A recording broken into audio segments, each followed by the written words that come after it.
Hello and welcome to the Stool Pigeons. Our story this week comes from r/cheating stories.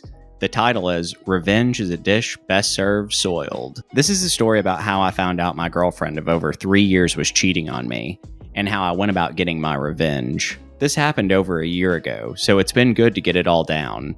Been thinking about it for a while. Certainly feels cathartic, and I've tried to make it as entertaining as possible. Thanks in advance for reading. I suppose firstly I should start by telling you how I met my girlfriend and what she came to mean to me. I first met Sarah at a yoga class in the summer of 2016. Never in my life did I think I would see myself going to something like that. The silly spandex, the holier-than-thou attitude, the way everyone talked to each other like they were fucking high. It's not something I ever imagined myself doing. But when I hurt my back after falling from a first floor roof at work, I decided to give it a shot on the recommendation of my back masseuse and found a hall in my city doing beginner yoga classes. When the day to go came and I walked through the door, I instantly stuck out like a sore thumb. Everyone was standing around talking dressed to the nines in their best yoga gear, while I sauntered in wearing bog standard shorts and t-shirt, looking like someone from a cowboy flick walking onto a sci-fi movie set. I immediately wanted to turn and leave, of course, but the woman doing the class saw the look of terror in my eyes and came up to me and said hello. I told her while I was there that I didn't feel very comfortable, but she insisted that I should give it a try, as she thought that it would help my back problems, and if not, well, no harm, no foul. I felt better at that point and thought, fuck it, might as well try and get my money's worth, even if I do end up looking like a diseased pretzel. It was then that I looked across the room and saw the same look of terror that I had no doubt been portraying. That was Sarah.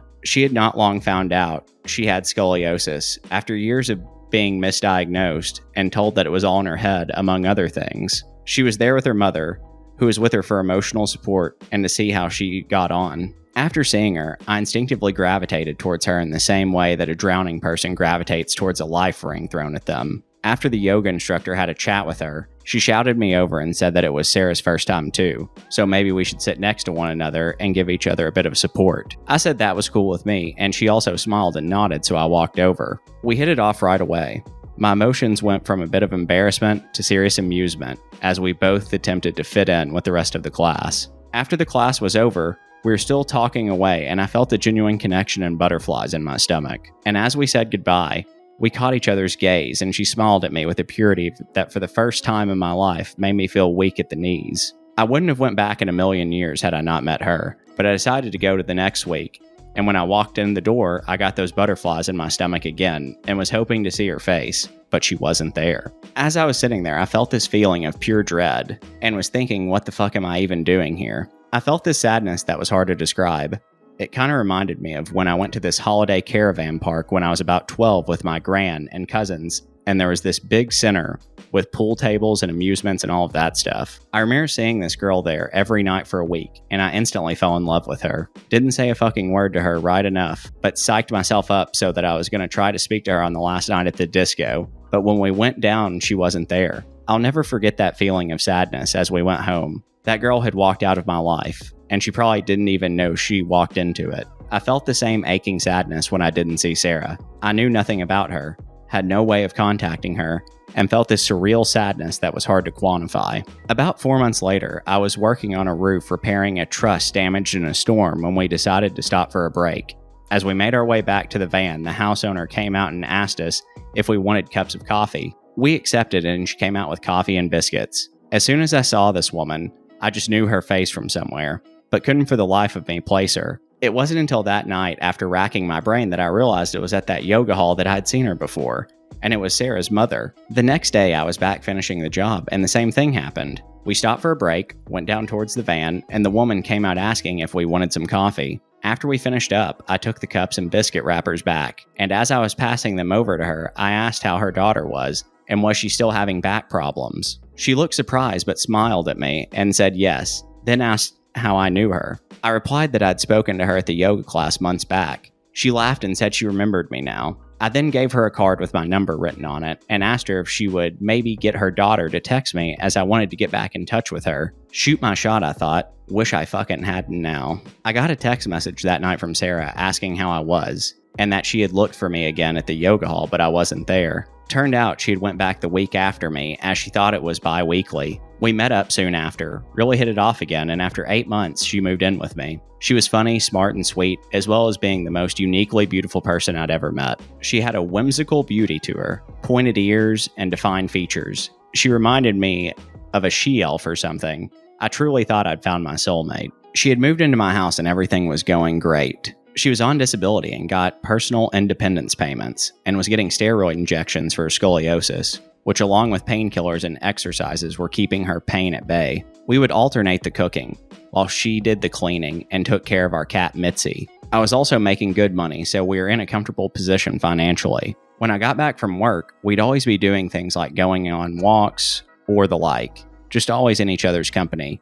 It was at this point I was seriously contemplating proposing to her. Things changed around Halloween 2019. Our sex life was always very active, but there were times when she would occasionally not be up for it, and I was fine with that. We'd work around positions that were comfortable for her due to her back problems, but I'd say in general she had a high sex drive. Well, around October, she started complaining a lot about her back hurting more, especially just before the times we'd usually go to bed together. Anytime we did have sex after that, it wasn't passionate or intense.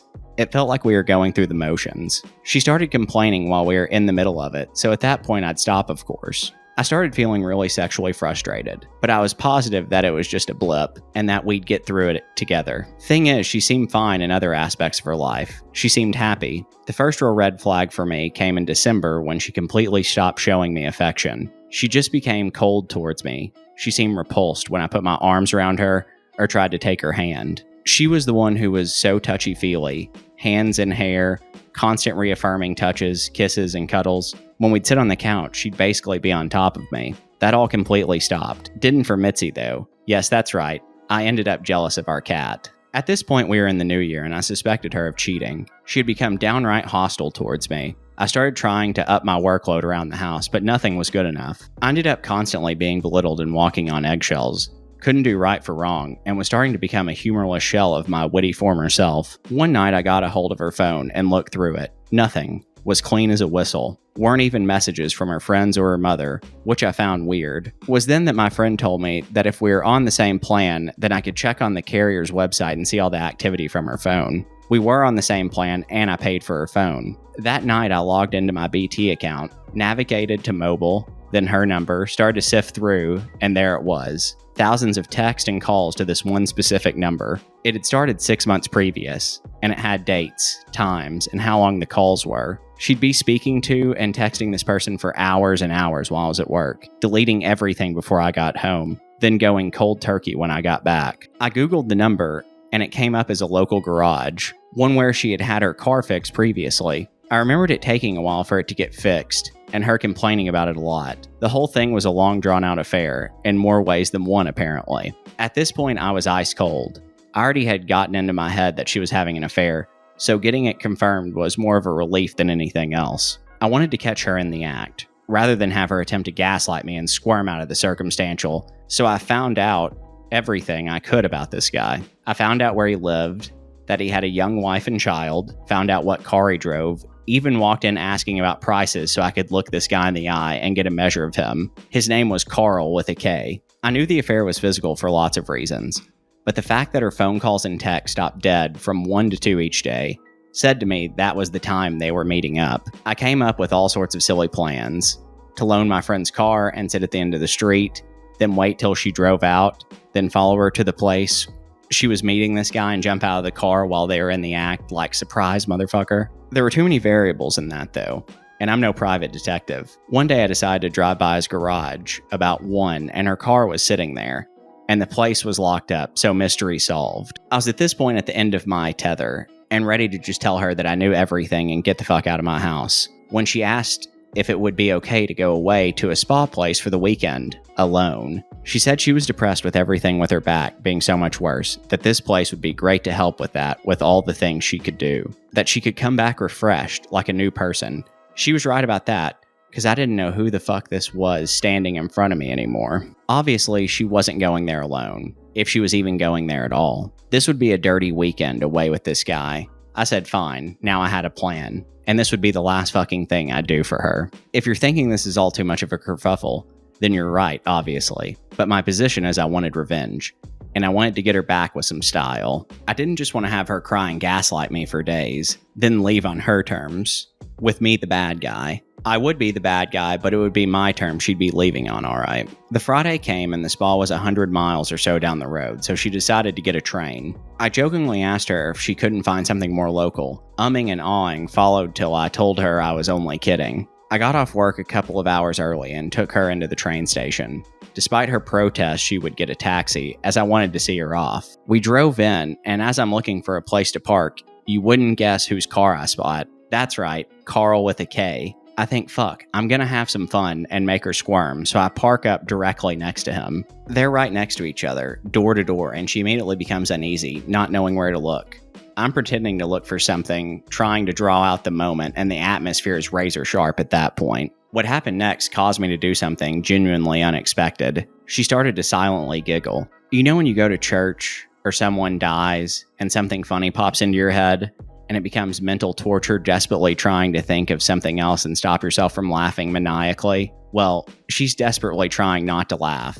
I'm pretending not to notice. She's tapping her hand on her trouser leg, and from the corner of my eye, I can see him, with his head on the fucking steering wheel. She actually lets out a laugh, then quickly disguises it as a cough, and starts clearing her throat. I start doing the whole tapping of back thing, and I'm just thinking to myself, I can't wait to get you back. See, we all go through life being the butt of the joke, at least once. Whether it be passive-aggressive work colleagues, or when you get up and try and do a talk at school with a face redder than the devil himself. But you never expect that shit from people who are supposed to have your back, even if you're conspiring against them at that point. I helped her into the train station with her things, made sure she had her bearings, said goodbye and walked away. By the time I got out, Carl with a K's car was nowhere to be seen. So I went back home, composed myself, and carried out my plan. My plan was simple but effective. I started by having a locksmith come out to change the locks. I then proceeded to pack all of her clothes and belongings into bin bags and put it round the side of the house. On Friday night, with the noise of her laughing at me ringing in my ears, I did something I never imagined I could do. I took Mitzi's litter tray, walked around to the side of the house with it, opened the bin bag with Sarah's belongings in it and threw it in, gave the bag a good shake, then tied it up again. The way I saw it at the time was that it was cause and effect in action. She caused me to effectively put that cat shit in her things. If you're thinking I'm an asshole, then you're probably right. I'll never win any awards for being the nicest neighbor on the block. If I don't like you within 5 minutes of meeting you, I probably never will. And the only time I'd ever take out your trash is if you are the trash. If you do break through those barriers, though, I think I'm a loyal, caring person. I didn't do anything to deserve being cheated on, except maybe putting cat litter in with her things,